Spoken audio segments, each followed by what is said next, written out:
আমার প্রাণ প্রিয় বন্ধুরা, আজ আমি বানিয়ে নিব লিপ জেল। খুব সহজে গোলাপ ফুলের পাপড়ি দিয়ে লিপ জেল তৈরি করে নিতে পারেন। তো আমি ফুল থেকে পাপড়িগুলো ছাড়িয়ে নিচ্ছি। প্রত্যেকটা ফুল থেকে পাপড়িগুলো ছাড়িয়ে নেওয়া হয়ে গেছে। এখানে 100টা ফুল ছিল। তো দেখেন অনেকগুলি পাপড়ি হয়েছে। বন্ধুরা যারা আমার ভিডিওটা দেখা শুরু করবেন, একটা লাইক দিয়ে দেখা শুরু করবেন। এবারে ফুলের পাপড়িগুলো আমি পানি দিয়ে ধুয়ে নিব। ভালো করে ধুয়ে নিয়ে আমি পাপড়িগুলো থেকে পানি ঝরিয়ে নিব। ঝরানো হয়ে গেলে আমি একটা রাইস কুকারে পাপড়িগুলো দিয়ে দিব।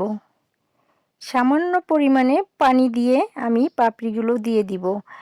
তো বন্ধুরা, আমার ভিডিও যদি আপনাদের ভালো লাগে তাহলে অবশ্যই লাইক, কমেন্ট, শেয়ার করতে ভুলবেন না।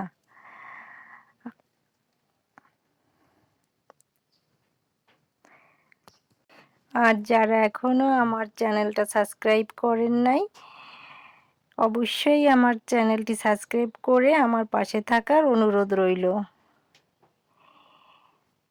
পাপড়িগুলো দিয়ে আমি ঢেকে দিয়ে সিদ্ধ করে নিব।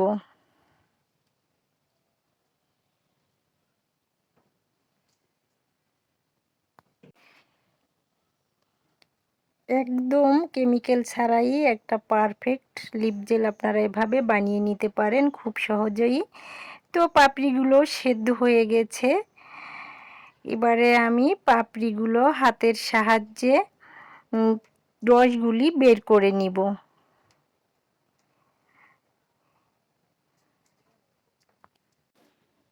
তো বন্ধুরা, পাপড়িগুলো কিন্তু ঠান্ডা করে নিতে হবে। তো এভাবে আমি সব পাপড়িগুলি হাতের সাহায্যে চিপড়িয়ে চিপড়িয়ে রসগুলি বের করে নিয়েছি। তো অনেকটা রস হয়েছে। এই রসটা দিয়ে চাইলে আপনারা প্যাক বানিয়ে মুখে লাগালে মুখটা ফর্সা হয়ে যাবে অতি সহজে।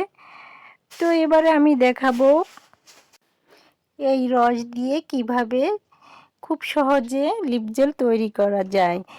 আমি একটা ভ্যাসলিন নিয়েছি।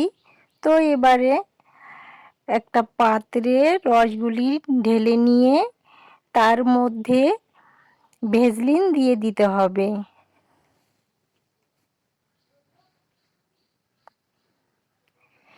ভ্যাসলিনটা দিয়ে ভ্যাসলিন আর রসটা ভালো করে মিশিয়ে নিয়ে ফুটিয়ে নিতে হবে।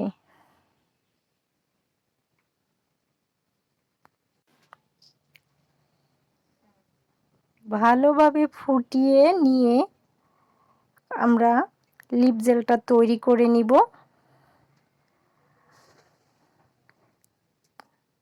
এভাবে জাল দিয়ে পানিটা শুকিয়ে নিতে হবে। শুকিয়ে নিয়ে দেখেন আমার লিপ জেলটা তৈরি হয়ে গেছে। এখন আমি এটাকে ভালো করে মিশিয়ে নিতে হবে, ফেটে নিতে হবে। তো ফেটে নিয়ে দেখেন খুবই সুন্দর আমার লিপ জেলটা তৈরি হয়ে গেছে। দেখেন আঙ্গুলে মাখাচ্ছি, অনেক কালার এসেছে। আর ঠোঁটে মাখলে তো কথাই নেই, অসাধারণ কালার হয়েছে।